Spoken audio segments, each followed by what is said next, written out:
Bekal untuk kembali. Kisah lainnya. Setelah album Instrumentalia, bekal kembalinya Peter Pan yang lain adalah album baru. Ini adalah kemas ulang album yang seharusnya meluncur tahun 2010.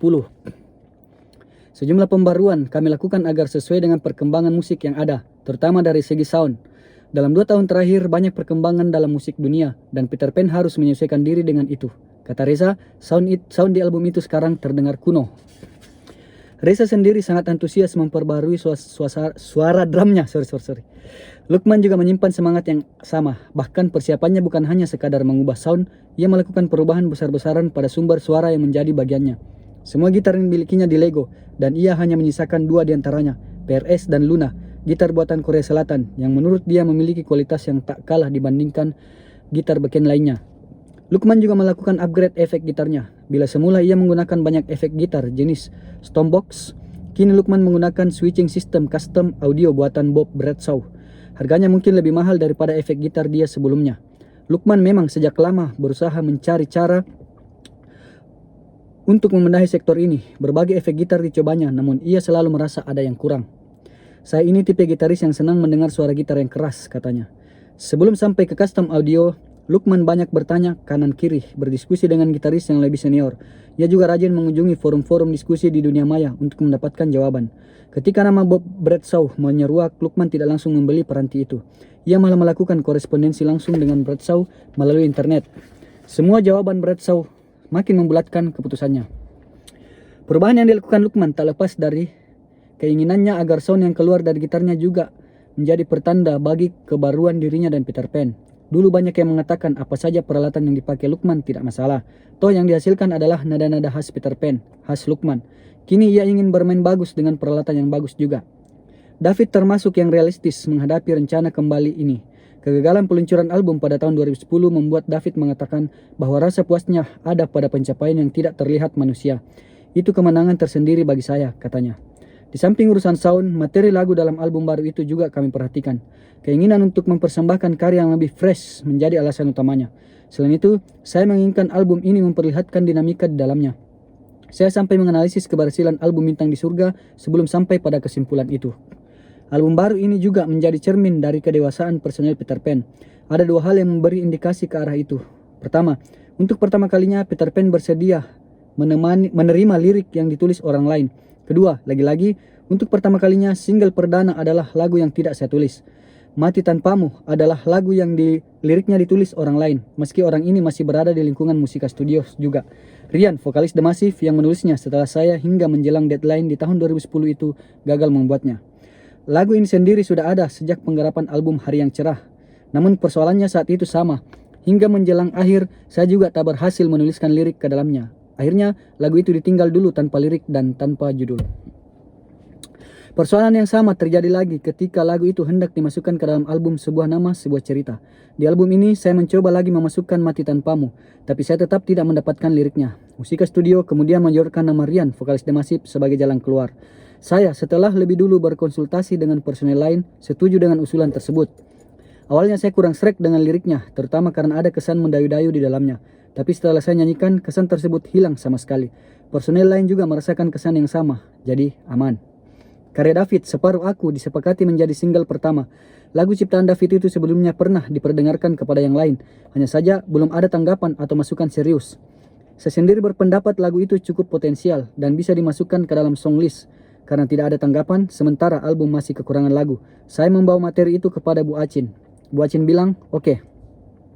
Setelah tahap itu, barulah personil lain menanggapi lagu tadi. Lagu itu dirombak, liriknya diganti, dan beberapa nada hendak diganti. Lagu itu memang dasarnya sudah enak, tetapi belum Peter Pan. Hasil rombakan ini kemudian diserahkan kepada Musika Studio. Pendapat yang meluncur dari Bu Acin menyenangkan saya dan kawan-kawan. Nada lagu yang dibuat David memang tidak seperti nada yang akrab dipakai Peter Pan, sementara yang kami ubah tetap seperti Peter Pan. Pada saat yang sama, kami membutuhkan sesuatu yang fresh untuk single pertama. Walhasil, atas nama keinginan untuk menyuguhkan sesuatu yang segar dan dinamis, lagu itu pun dikembalikan ke nadanya semula, meski aransemen tetap diolah oleh personel Peter Pan. Nadanya memang aneh, bukan tidak enak. Kami tidak biasa mendengar nada macam itu. Lagu Separuh Aku bocor di internet. Hingga saat ini, saya dan personel lain belum menemukan jawaban tentang siapa yang mengunggah lagu tadi ke dunia maya. Satu lagu lagi jika engkau juga bernasib sama dengan karya David tadi. Malah banyak grup yang mengklaim jika engkau sebagai karya mereka dan memberi judul sendiri, lalu mengunggahnya ke YouTube. Untung manajemen Peter Pan memiliki akses khusus di YouTube karena menjadi anggota, sehingga unggahan tadi bisa dihapus. Meski demikian, masih ada saja pihak yang berusaha mengunggahnya kembali. Ada satu keinginan saya di album terbaru ini. Saya ingin lebih memaksimalkan kemampuan vokal saya. Bila 4 personel lain sudah memperlihatkan talentanya di album Instrumentalia, saya ingin menyuguhkannya di sini. Ada satu lagu yang saya nilai mampu mengakomodir keinginan itu. Sebelum sampai ke sana, saya berencana melatih lebih dulu pita suara saya selepas dari Kebun Waru. Selama hampir 3 tahun, saya nyaris tak pernah berlatih. Beberapa kali saya memang tampil di acara yang digelar rutan, dan sekali dipakai penuh ketika menggarap lagu Dara. Sesudah itu, saya tidak pernah lagi bernyanyi dan untuk waktu yang lama. Saya terbiasa menyanyikan karakter vokal band luar negeri waktu bermain di kafe. Memasukkan karakter macam itu ke lagu Indonesia menimbulkan kesulitan tersendiri. Saya mencoba mengadopsi teknik vokal Kurt Cobain saat menyanyikan Menghapus Jejakmu. Cuma karena lagunya manis, orang tidak bisa menebak. Belakangan Fadli, vokalis Padi, bisa menebak teknik yang saya pakai. Tentu saja saya kaget dia bisa mengetahuinya. Teknik vokal falsetto juga saya pelajari dan saya terapkan pertama kali di Yang Terdalam. Meski menurut saya sedikit agak memaksa. Dari dulu saya ingin memaksimalkan teknik falsetto ini.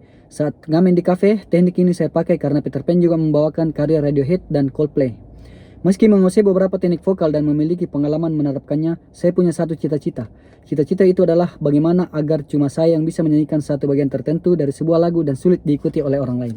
Ya, jadi di sini bekal untuk kembali setelah semua persoalan Ariel selesai, jadi mereka kembali menggarap sebuah album yang terbengkalai di 2010 itu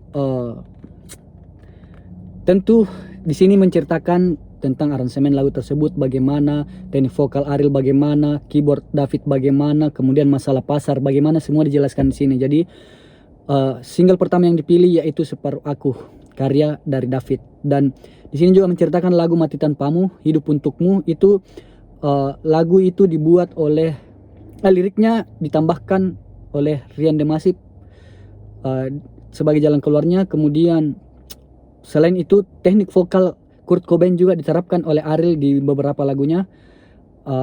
Pokoknya kalian harus baca ini. Terima kasih. Oh ya, satu lagi bekal untuk kembali ini, semua persiapan yang dilakukan oleh Ariel dan kawan-kawan untuk menuju ke era yang baru, era Peter Pan yang baru waktu itu. Jadi disiapkan segalanya, baik itu dari segi mental, dari segi manajemen, dari segi karya, semua disiapkan. Oke, cukup sampai di sini. Assalamualaikum warahmatullahi wabarakatuh.